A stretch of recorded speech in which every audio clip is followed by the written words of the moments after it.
Hello, everyone, and thank you for joining us with County Libraries for our Asian American Pacific Islander Heritage Month Readers Advisory for Kids Books. We are going to be introducing you with some storybooks for kids, some children's chapter books, and even some graphic novels. We also have some nonfiction in the form of storybooks, chapter books, and even graphic novels. So we're excited to have you join us. My name is Maria, and I'm with the New Carrollton Library. And my name is Anna, and I work at the Hydesville branch. And we're going to go ahead and get things started for you guys, and then Anna will take the lead. I think we're going to start with some of the picture books we found. So the first one I did want to share is this one. It is a nonfiction easy. It's called The Crane Girl. I really enjoyed reading it. This was actually the first time I read it, and I wish I would have read about it before because it's a really interesting, it's a, what is this, a Japanese folktale? Yeah, it's a Japanese folktale, and it's adapted by Curtis Manley, illustration by Lin Wang. So in this story, the boy in the story finds a crane, and then the crane leaves.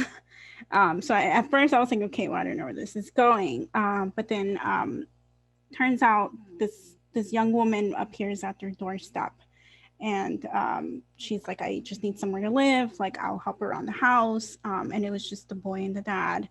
I think the mom passed away, so I guess they took her in, and she offered to help weave silk, but she told them that they couldn't watch her while she was doing it. Like, she went in a room and she was like doing it by herself, and then she came out and she was all like worn out and stuff. And so the dad took the silk, and he would go to the local market and sell it.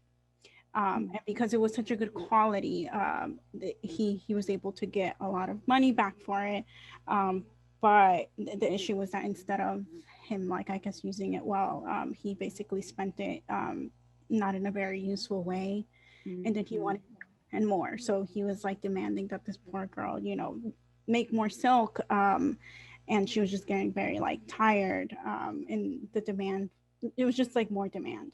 And towards the end, she was just so tired. She said she couldn't do it anymore. And in one of those where he was like, well, I need it now. He walked in on when after she told him, like, just don't watch me. And it turns out that she was actually the crane that the boy had seen.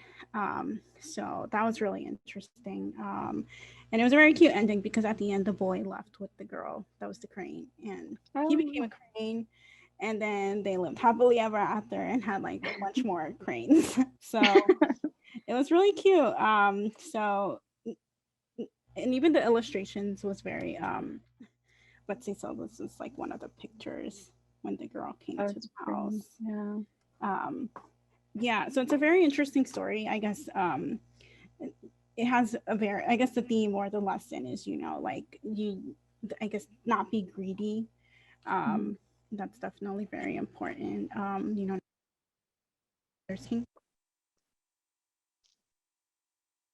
Your voice cut off. Oh, can you hear me now? Yes. Yeah, I think I accidentally clicked the button. And then this is the picture of them at the end, which I thought was really nice. That's beautiful. I love the colors. Yeah, the colors in the illustrations are very nice. So that the illustrations are from Lin Wang. Yeah, that's awesome. I also picked a storybook, and this one is Goodbye Winter, Hello Spring by Kazuo Iwamura. So this one is actually, it's one of our easy books, which is a storybook, and it's a beautiful storybook, and it follows three sibling squirrels, Mac, Molly, and Nick. And it's basically that they wonder what happens to all the snow when it melts, and there starts their journey. So the book was actually translated from the 1985 original Japanese book. It was translated by David Henry Wilson. So translations, we know we can always be a little delicate when they're done, but this book is really beautifully written in rhyme, and it's definitely fun to follow along. They're definitely in 2-page spreads, so you can actually see the landscape on both pages. So I thought this was really cute. You definitely get to see a lot of the other animals that are learning about how winter transitions into spring. So it's definitely a fun book when you want to share the different seasons with your kids. The next book I wanted to share was Amy Wu and the Perfect Bow. And this is by Kat Zhang and illustrated by Charlene Cha. This book was really cute. I really like the illustrations. And basically, what it is that Amy Wu wants to create the perfect bow, just like her grandparents. I think it's just might be just her grandma. And the mom and the dad. But every time that she tries to make it, it just doesn't come out right. It's either, what did they say? It was too small, or it was too big, or it was just falling apart. And here's one of the pictures here. So in this one, it was too small, it was too big, and then it was just like falling apart. And of course, that made her very, very, very sad. But I really like that the story emphasized, passing down of these cooking Chinese traditions, and especially working as a family. Because during the story, when they were making the bows, that they were all doing something. So somebody was like preparing the dough, somebody was boiling the stuff or cooking the stuffing. So that was really cute. The other thing is that towards the end, she figured out that what she could do is, instead of trying to make it the perfect way or as traditional, she just made them smaller, because then the amount of dough fit perfectly in her hand, because her hand was smaller. So that was really cute. And and it's a cute lesson that, like, making things your way might not really change the tradition, but you still kind of make it your way. So for her, at least until she's older, she'll be able to still make the perfect bow, but in her way. And she was actually able to make like many more that she was going to share because they were smaller. So that was really cute. And towards the back of the book, they also have a recipe towards at the end. So I guess, if once you read it and if you're interested in actually trying it, the recipe is here in the back. So that was a really cute story. And there's actually a second story that follows, and that's Amy Wu and the Patchwork Dragon. So I'm very interested in that one as well. Again, the little pictures were so cute. Like, you can just see. So hopefully I get to check the other one out soon. Yeah, that's awesome. And it kind of reminds me of the Pixar short that Disney released. Was it Bow? Yeah. It reminded me of that. And it's the same thing. I mean, passing on those traditions to our kids. So that's awesome. Yeah, no, I definitely thought about that too. I think when I saw that in the movie theaters, I didn't know what to think about it at first, but towards the end, it's the same thing. You do understand that, like, you want to keep tradition, or you want to keep your family together, but sometimes things just change, and it's not always a bad thing. Yes, that's very true. It can be painfully true, but keeps going. For me, I'm actually going to jump into the chapter books. So I actually have with me, it's called Dragon Pearl by Yoon Ha Lee. So it's actually a kids fiction fantasy, and it's a Rick Riordan presents. So Disney Hyperion is actually doing what we've seen with James Patterson. So it's a Rick Riordan presents imprint. So he's bringing along different authors. So it's cool with Dragon Pearl. I love mythology. So Dragon Pearl actually brings to life Korean mythology with like some sci-fi in it. So you get to follow along with 13-year-old Min, who is a fox spirit, and she lives on the planet of Jinju. And it's said that the Dragon Pearl is an orb with the ability to create life, and a shaman was supposed to have finished transforming Jinju but didn't. So the planet remains poor and neglected, even by the Dragon Council. You can't even walk around the planet without wearing an oxygen mask when you're going grocery shopping.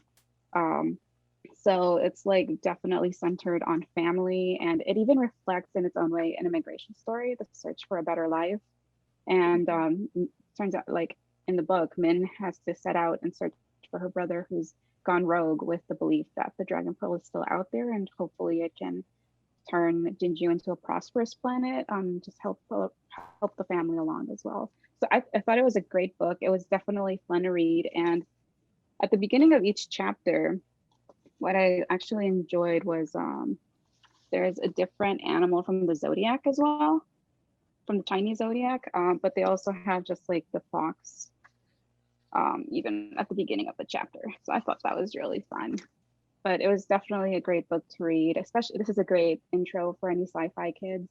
It's definitely fun, fantasy sci-fi mix.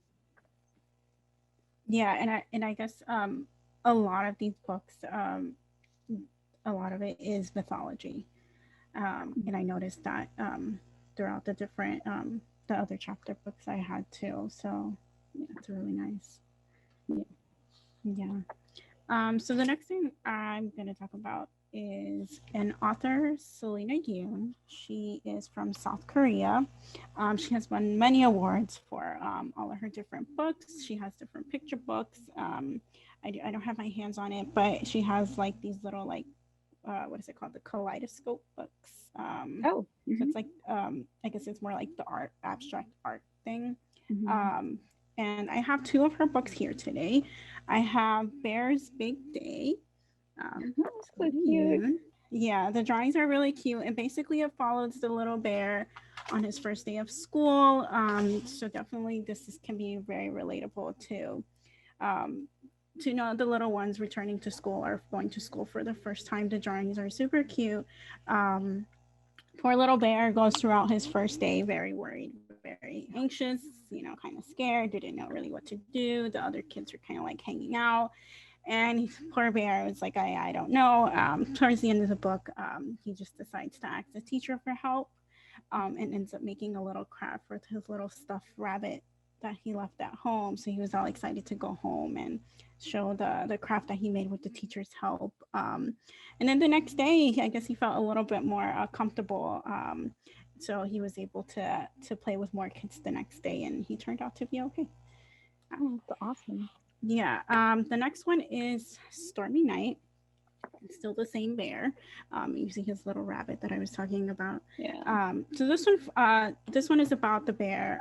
He's home. He's actually with mom and dad bear.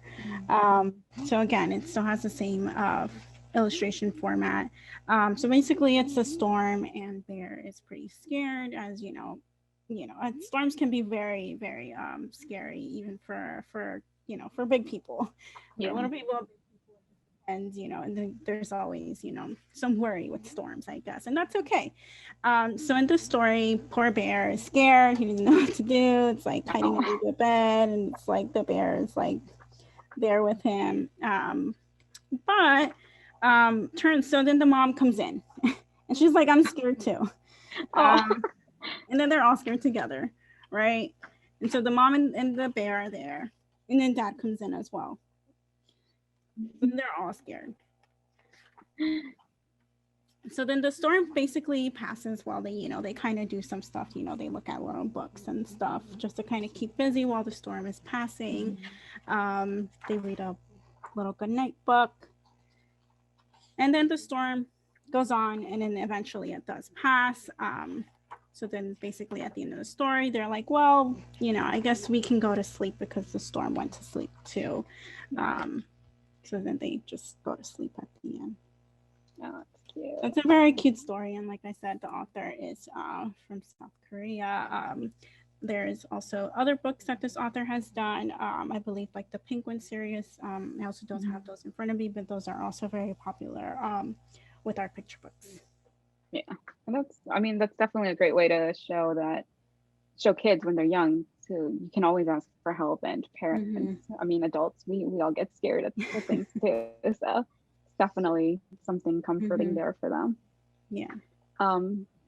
For my next book, I actually really, really enjoyed this one. This is Lupe Wong, Won't Dance by Donna Barba Higuera. It's a kids fiction chapter book. So we're following Lupe Wong, who is a huge baseball fan, and she wants to meet her favorite female pitcher, but she needs to have the grades for that. But like the title says, she won't dance. So when square dancing actually has to be done in gym class, the question of her grades come over again. So, but this book, it's definitely a look at race with her. She's a girl after my own heart. She's super funny. She is mixed Chinese and Mexican. And even in the first few pages, she's very open about what it's like to be mixed Mhm. and is even quick to advocate for herself. She's super witty, she's hilarious, and she loves Doctor Who and wants to be the first female pitcher in Major League Baseball. So I don't know about you, Anna, but like, I mean, Mhm. my family's Mexican as well, but like, Yeah. our family was never a soccer family. We were always a Mhm. baseball family. So Lupe Wong is definitely who I wished I was as a kid. She's definitely a very courageous girl, and it was such a fun read. And it was great going through the mind of a young girl again. Yeah, no, and again, I can also relate. I have family members who either do like soccer or baseball, and let me tell you that they are very passionate about it. Yeah, Passionate might not even be the word to describe it. But yeah, obsessed. that's very, and you know, the sports can be a very big thing in Yeah. different cultures. And also, I like that they mixed those both cultures Hmm. because I guess now with the first generation of immigrants raising their kids in the U.S., Hmm. um, everybody is together now. You know, Yeah. so now it's kind of like you hear more uh,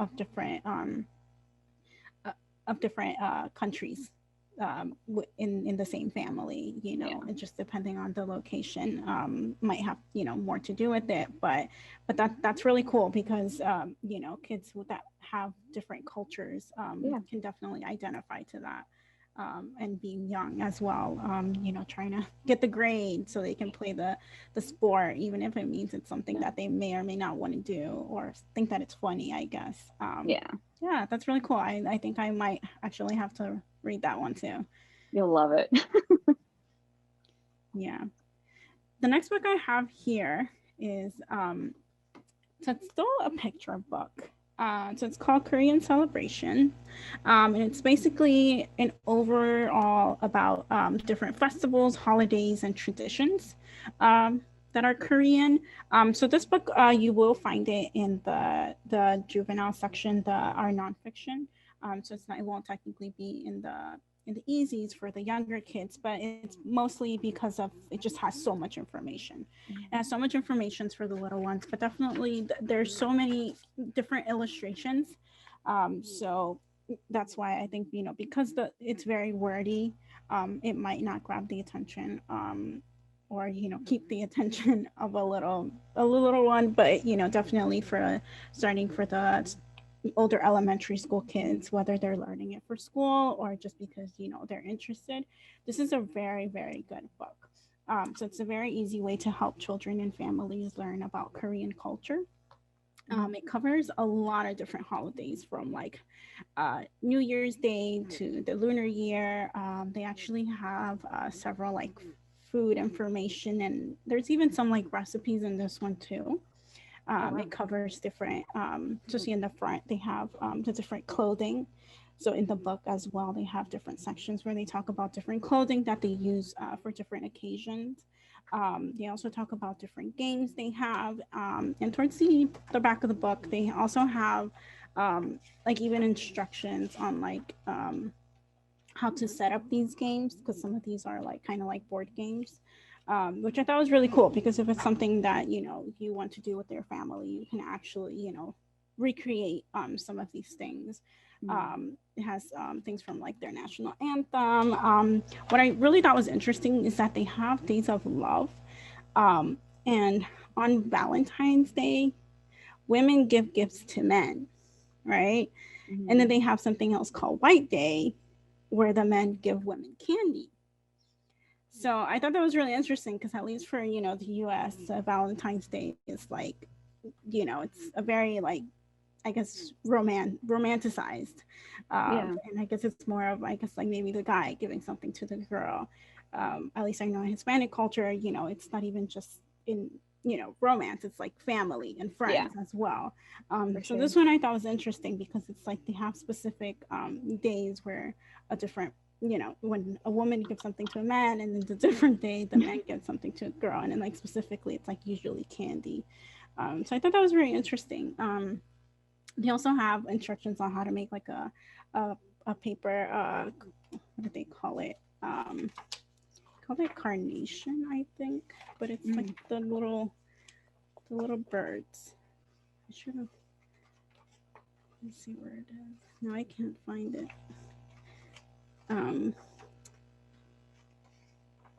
Okay, I'll find it eventually. But they do have different information. They also have a page that shows different Korean letters, which I thought was really cool because, you know, it shows like what the letter would be in English. Can't really see it, or like the sounds.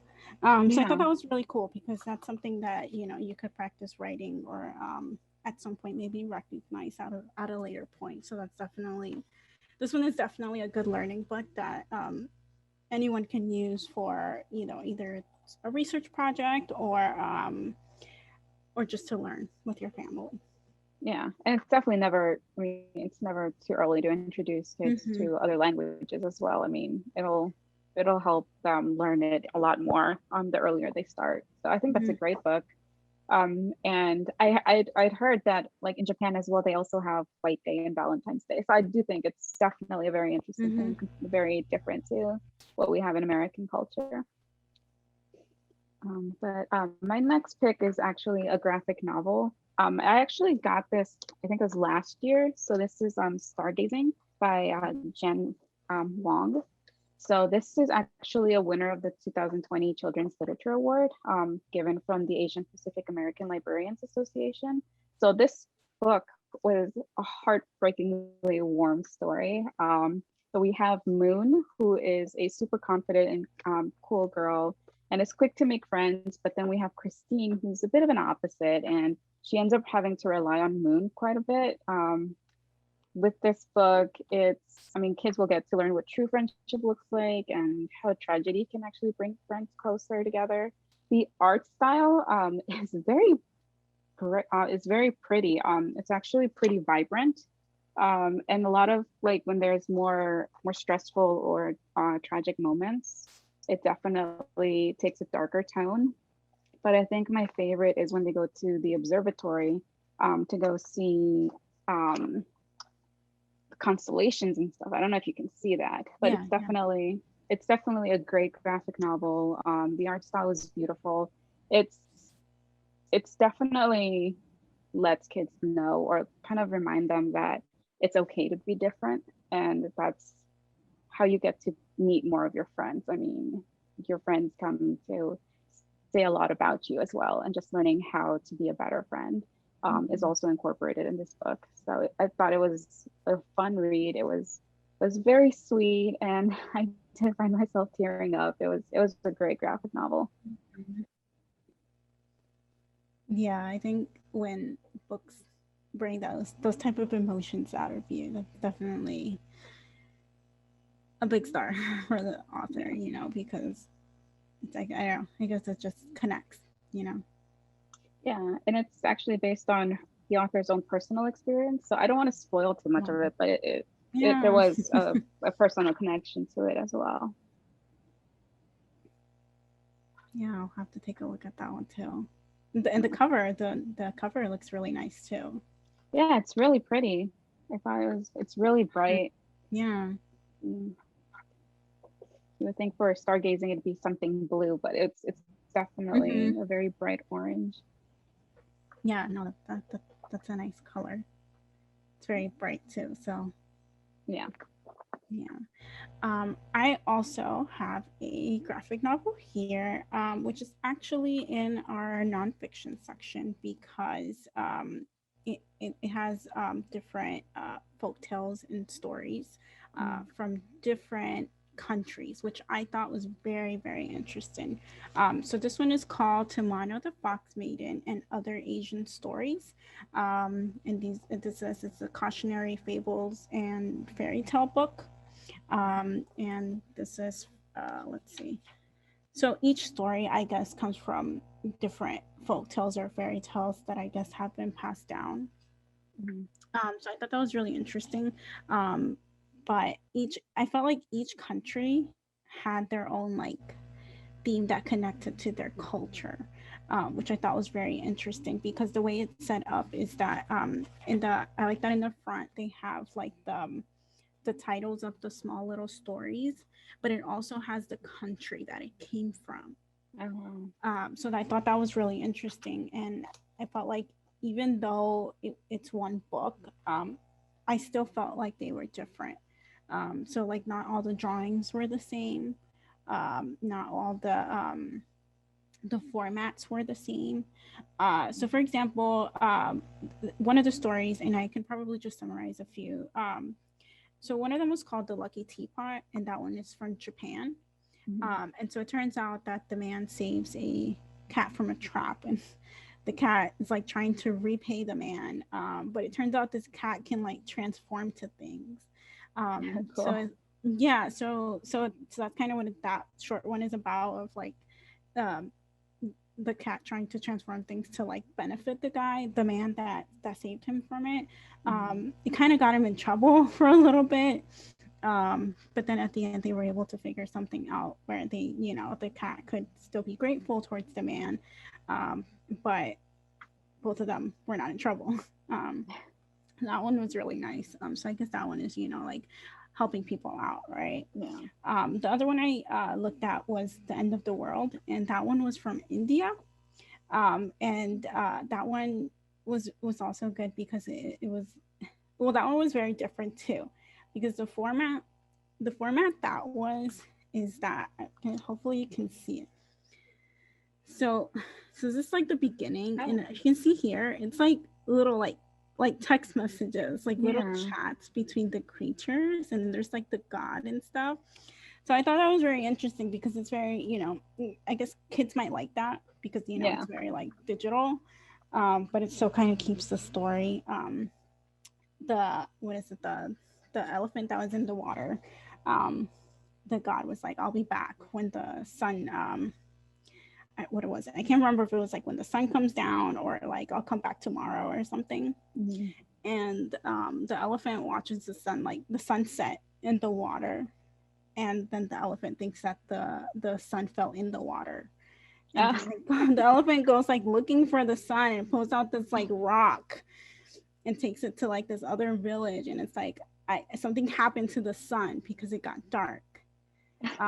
And then like the elephant realizes that it wasn't the rock, that the sun just keeps coming back out eventually, and then the god comes back, and it's like, where did he go? Like I'm back. And the elephant's like trying to figure out like what happened to the sun. So that's really interesting. So that one was from India, so that's what I'm saying, like I each story from a different country like still connected to their culture, so I thought that was really cool. The one from China was The Great Flood. So that one basically was like the gods were like, okay, well, everybody is basically not being nice, so we're gonna wipe out everyone except for this young boy and his mom, because this young boy was just like the kindest person, right?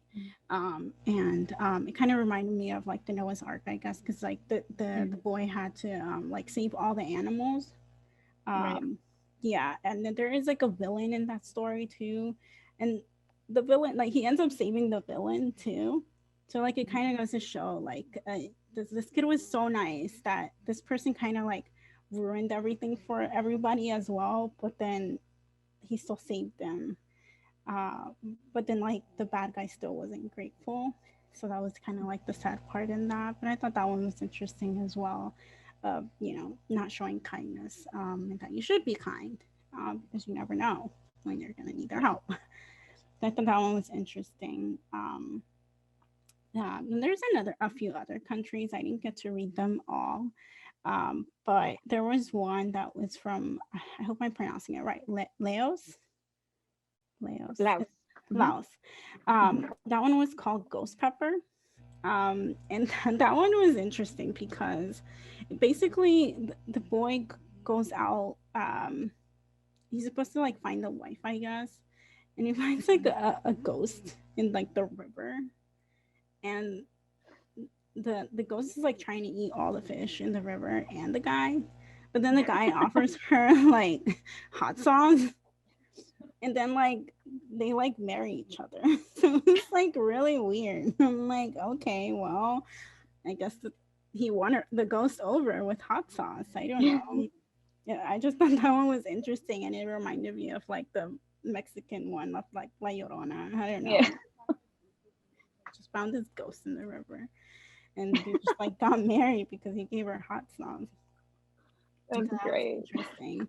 Yeah, so that one's interesting. I definitely do recommend that one. No, like I said, all the different stories come from a different country, and they all kind of have different themes that connect to each country's culture. So I thought that was really interesting. Yeah, and it looks like a lot of morals as well, like Hmm. virtue, like what it means, and Yeah. just definitely um just remembering to be Hmm. nice, to be just very aware of who it is you're speaking to. It's great. I Hmm. loved it. Yeah. Um, yeah, my next one is also a graphic novel, and it's actually this is recommended to me. This is a Trot and Captain Bill adventure, Sea Sirens, and this is by Amy Chu, and it's illustrated by Janet K. Lee. Um, I had so much fun with this. It's a fun adventure. It follows Trot and her hilarious cat, Captain Bill, not Captain. She Mm. even like clears that up. It's Captain Bill. Captain. So Trot's mom is the money maker in the family. She and Trot and her grandfather are always spending their days on the beaches of California. So she's always surfing, and then her grandfather spends the day fishing, which is his favorite pastime from growing up in Vietnam. The only thing is that Trot's grandfather is slowly losing his memories. He does have dementia, and he ends up getting lost sometimes. So we actually do see him get lost here, and her mom actually tasks her with having to take care of him. Like no one is gonna leave. No, they don't want to risk him being lost again. And when he falls asleep, Trot kind of just wants to go surfing. So she ends up leaving her grandfather Mm. and she goes surfing. And there's this huge storm that comes and they both end up being like washed away. So Captain Bill, who loves to go surfing with her or doesn't love it so much, but will Hmm. go surfing. So he goes down the water first, and then you see Trot hitting her head on some rocks, Mm. and you see like Captain Bill sinking to the bottom of the water, and he ends up actually rescuing the sea sirens who are actually in the middle of a fight with some sea snakes, and their adventure begins. It's really hilarious, and the art in this was absolutely gorgeous, especially when they go underwater. Like you can see the Oh, okay. sirens and Yeah. Captain Bill taking down the snakes. It was so much fun to read. And like the sea sirens are so thankful for Captain Bill rescuing them that like Trot is kind of like to the side. It's just like no, it's all about Mm. Captain Bill. Hmm. So it was really fun, and they keep asking her like they're asking questions just like would you like to rest? Would you like to eat? And she keeps saying yeah, we'd love to. And the sirens come to Mm. ask, and it's like why are you replying for your companion? Hmm. And turns out that the sirens can actually understand Captain Bill, Mm. so it's really fun. She comes to like receive a pearl that helps her also understand Captain Bill. So it's definitely fun. It's hilarious to read, and the artwork is just fun. Every character um, has a different kind of outfit and color to them, so they kind of have each a personality, and it shines through every time. And there actually is a second book to it for Trot and Captain Bill. So I am dying to read that one as well. It was just very funny. I think Captain Bill sold me on the whole series. Yeah, that sounds very interesting, and I like that they have all those different pictures as well. Yeah. Mhm. The next book I have here is Pie in the Sky, and this is by Remy Lai. This book is so cute. It's so cute, but at some point I almost did get emotional because the story is basically these two boys and their mother. They immigrate to Australia, so they leave behind the grandparents. Um, and at some point, they do mention that the father passed away in a car accident. So it's definitely, a tough topic in children's book, I think, because I think it's harder to talk to kids about death, or Yeah. that it's okay to grieve in different ways. And I think you see that a lot in this book. I'm not too sure where they immigrated from, because the language they use for the grandfather and the grandmother might seem, or even their names, because the main character, the little brother is young Gao, and the other boy, the older brother, his name is oh gosh, I lost his name.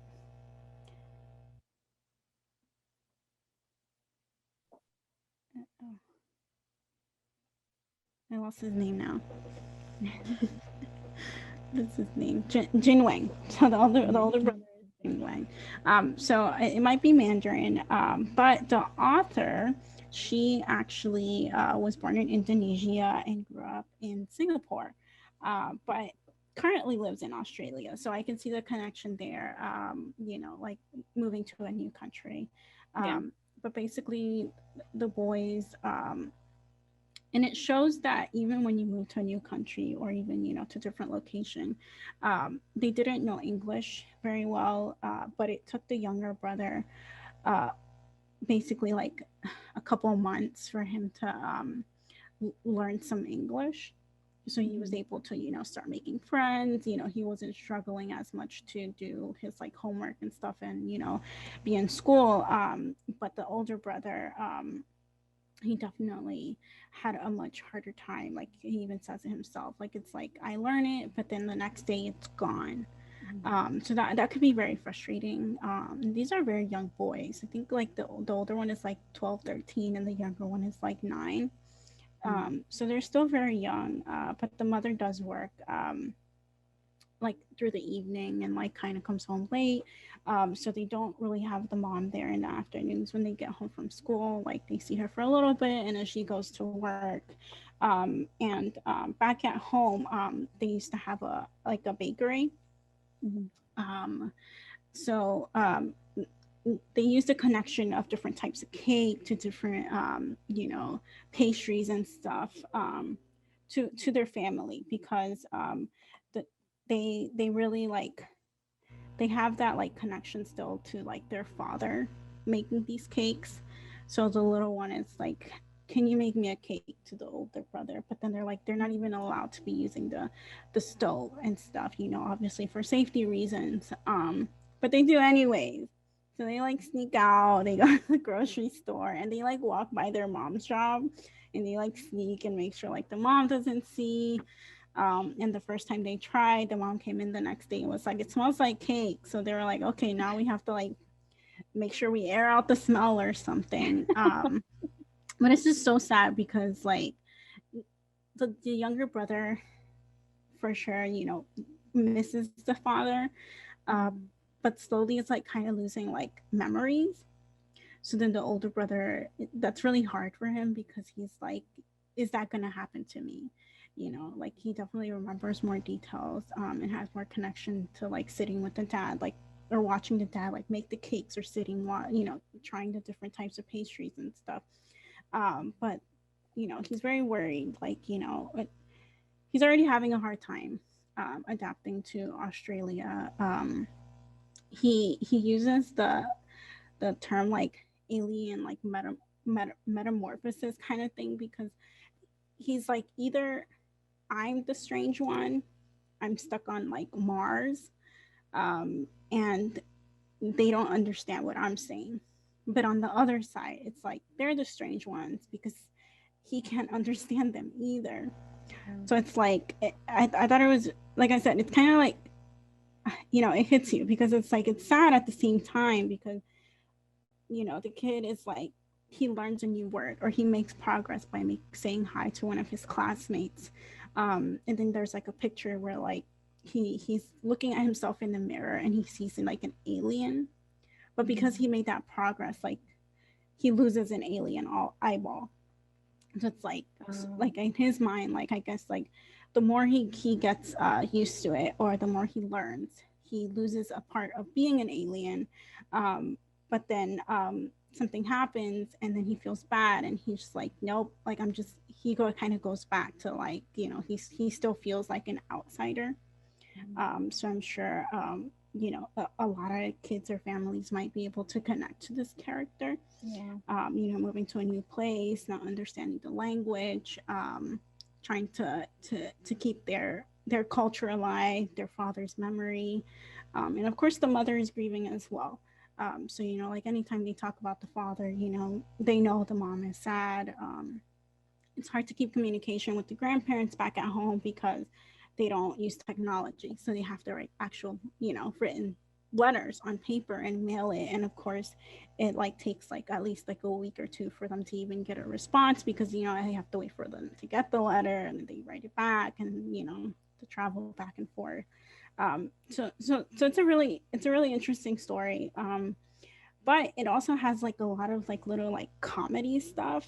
um so they pick up all these slangs and different terms from school from other students. But it's really interesting, because I can see it kind of being similar to like the Diary of a Wimpy Kid, but Mhm. just it has like a more like, you know, a little bit of a sad side to it. But they still, you know, they're still young, they're still kids, they want to play, you know. So it, that's what I thought was interesting, because it still uses comedy, Mhm. and it's, so it's not technically a graphic novel, but every so couple pages there's like pictures. So that's a really good thing, because especially for those that Oh are like wow. beginning to do like chapter books, or are getting more into like longer chapter books, these pictures will definitely help make sure they're understanding what's happening, right? So, for example, this is a picture that I was mentioning where he made progress because he said hi. And so here, like, he loses one eyeball. Right. But the same kid that he said hi to, he ends up overhearing him and other kids in the bathroom, and they were like making fun of him. So that's where, like, you know, he's like, okay, like, I guess, you know, is everybody that I talk to gonna be like that? Um, Yeah. you know, so it's like they're learning a new culture, they're learning a new language, and then it's like, who can I even trust? You know, so it's a very so I mean the story obviously is written in English, but it's interesting because from their perspective, they don't understand English that much at the beginning. I mean, slowly but surely, like they use other resources, like trying to practice writing English. They even use a library as a resource, which I thought was really cool, because they end up going to the library to get some books, and to use the computer as well, because they didn't have a computer, because the one they had was left at home, and they didn't have enough money to get one at the moment. So I thought it was a really cool book. I'm not totally finished with it yet, but I definitely gonna finish it. But it's a really nice story, and I definitely do recommend it. Yeah. I mean, it takes us back to what you said. I mean, it's definitely we rarely see kids books dealing with grieving or anything, and like many of us do forget that kids feel these Mm-hmm. emotions so strongly, and like even when they're young, as they get older, there is that fear of maybe forgetting Mm-hmm. a loved one. I mean, even as we get older, I mean, Mm-hmm. there's that, I mean, trepidation as well. I mean, it's bound to happen at some point, and it's definitely great that this book is going into that, especially in a family that emigrated to a different country. So I thought it's a great recommendation, and I definitely want to read it. Um, and for at least my next one is actually going to go back to nonfiction. So this is Momotaro and the Island of Ogres. So it is a Japanese folktale. It is by Stephanie Wada, and the paintings are by Kano Naganobu.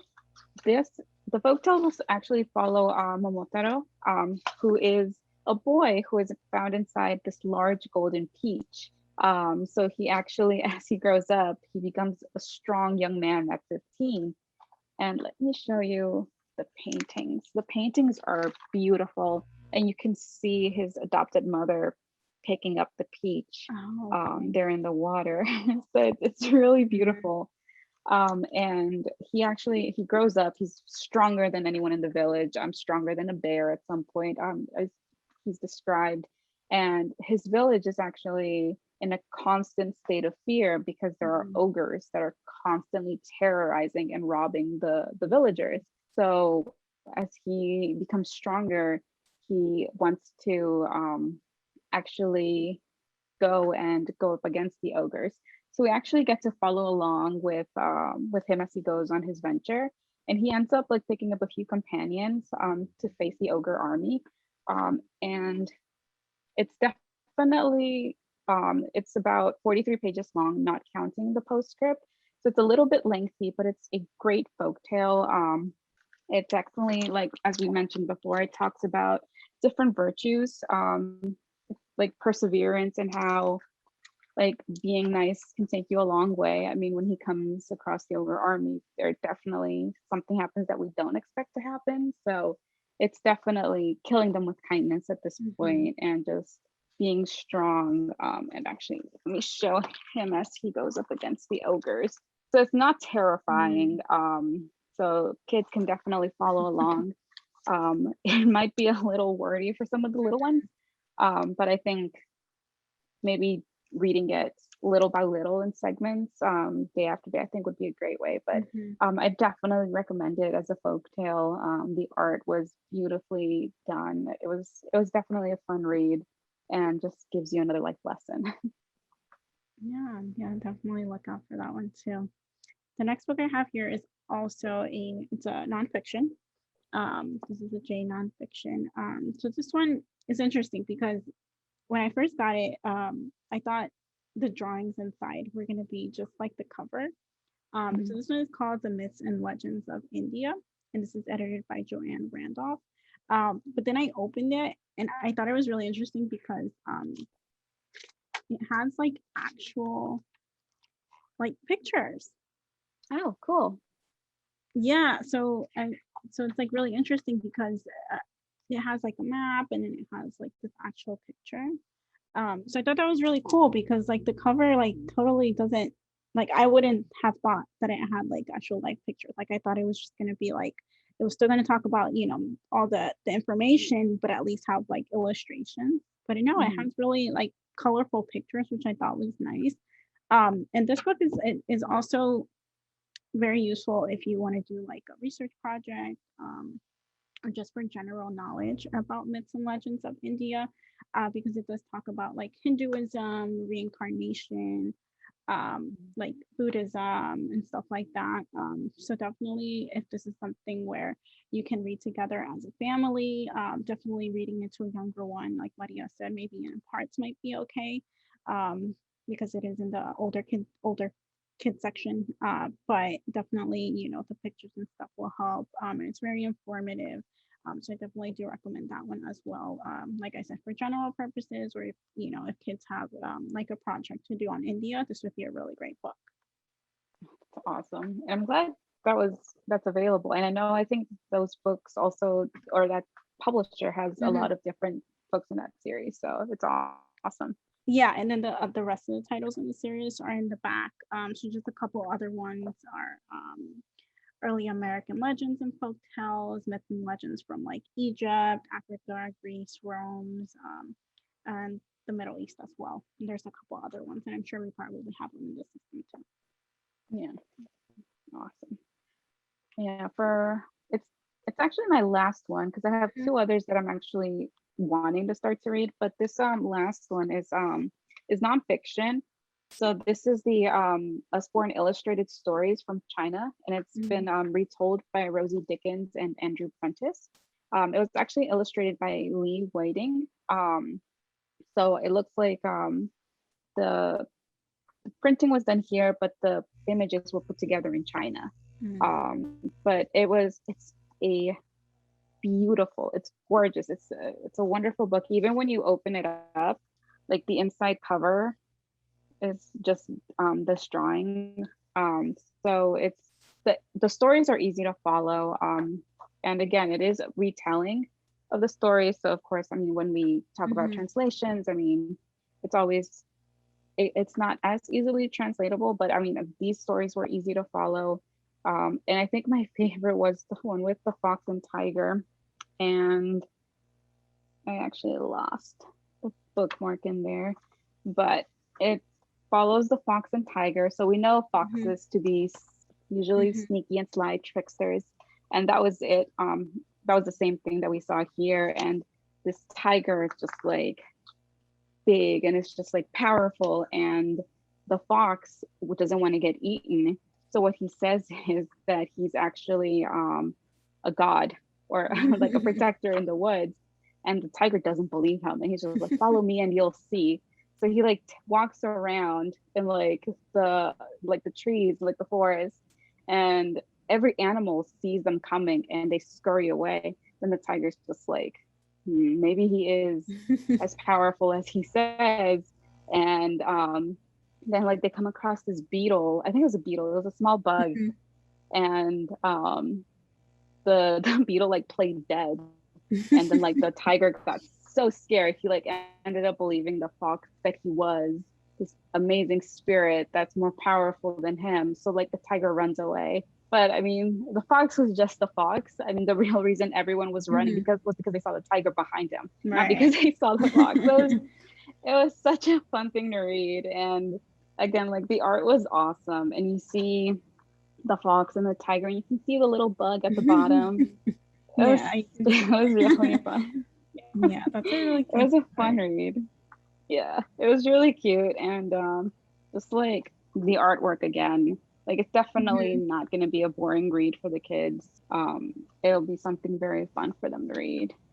And even like at the end, there is the publisher adds their site at the end of the book for readers to look at some of the quick links, and it actually delves into more resources so they can explore the art, traditions, and even more mythology of China. So I think this is definitely a fun book, especially for kids who want to learn more about Chinese mythology and history. Yeah, and I like that they add those extra resources. Yeah. Too. Okay, the last book I have is a book that I want to read. This one is called The Year of the Boar and Jackie Robinson, and this is by Bet Bao Lord. This one is basically about a girl who, her name is Shirley Temple Wong. So she moves from China to America. And again, it's very similar to, what is it, The Pie in the Sky, because she doesn't understand English. And I'm sure maybe at some point, maybe she starts to learn it. But the way that she connects to everything as she moves to America is by watching baseball. And so she follows, Jackie Robinson's, all the accomplishments and stuff. And basically, like it says in the back of the book, that because Jackie Robinson proves that in America, the grandson of a slave can make a difference. And for Shirley as well, on the ball field and off, America becomes the land of opportunity.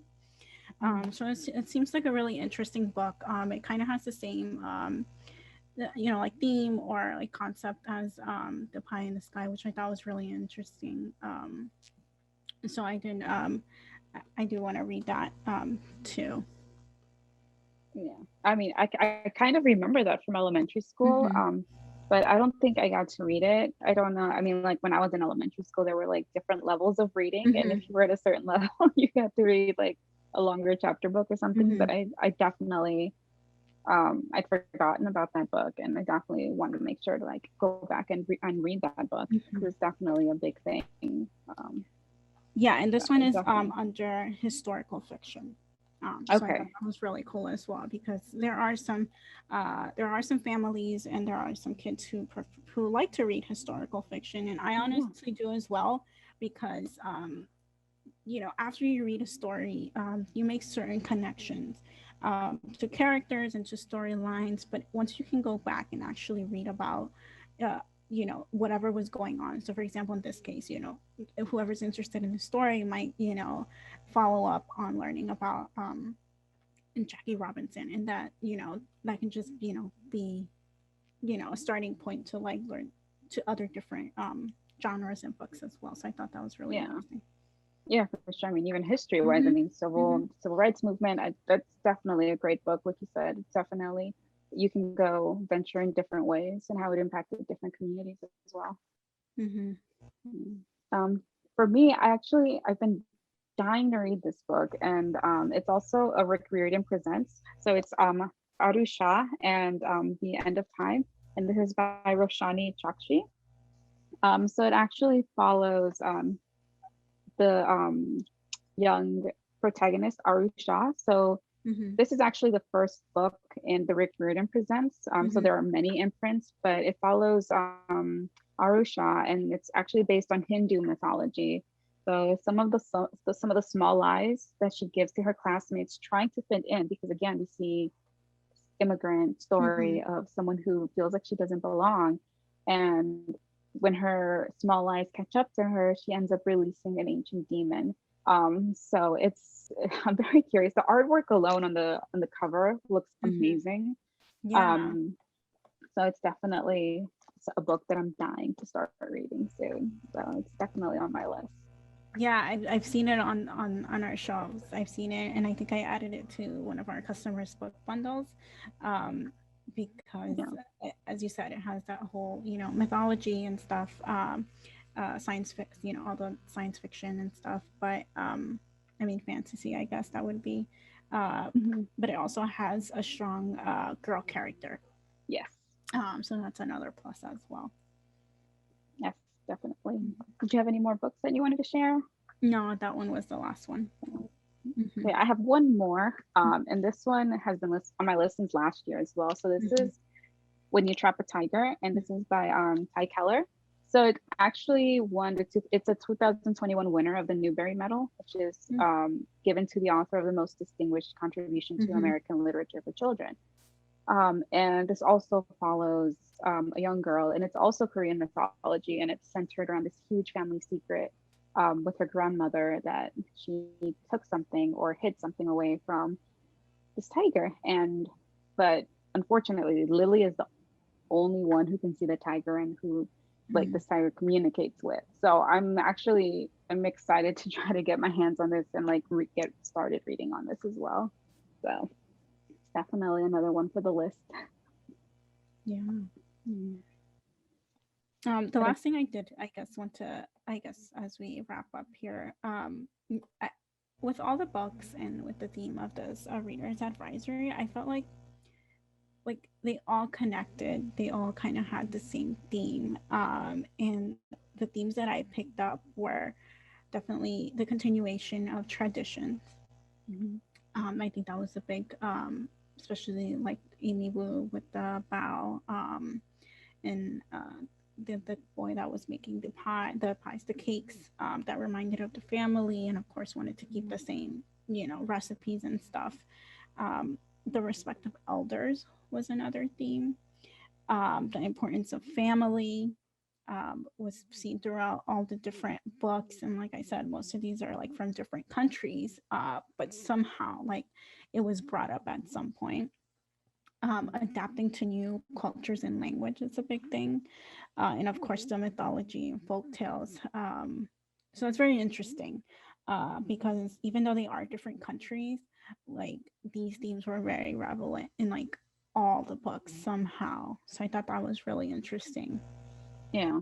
And it's, I mean, even with the nonfiction folk tales, I mean, that's something that may have started off as an oral tradition as well, which is passed Mm-hmm. down through writing. So it's definitely another form of tradition as well Mm-hmm. within these cultures, which is something, I mean, with everything that's been going on, with the Asian hate crimes going up, I mean, this is definitely the best way that we can support our Asian American community, um, by reading their books, purchasing their books from independent bookstores, or even like privately owned um, stores from our Asian community. So this is definitely another way that we can contribute as well. Yeah. Mhm. But thank you everyone for joining us. And I hope you all were able to get some interesting titles to bring to your kids or even for yourself. I mean, it's still fun to read kids' books, and it's definitely a great way to learn more about what our kids are going through nowadays. But again, thank you for joining us and hope to see you next Reader's Advisory. Thank you. Bye. Thank you. Bye.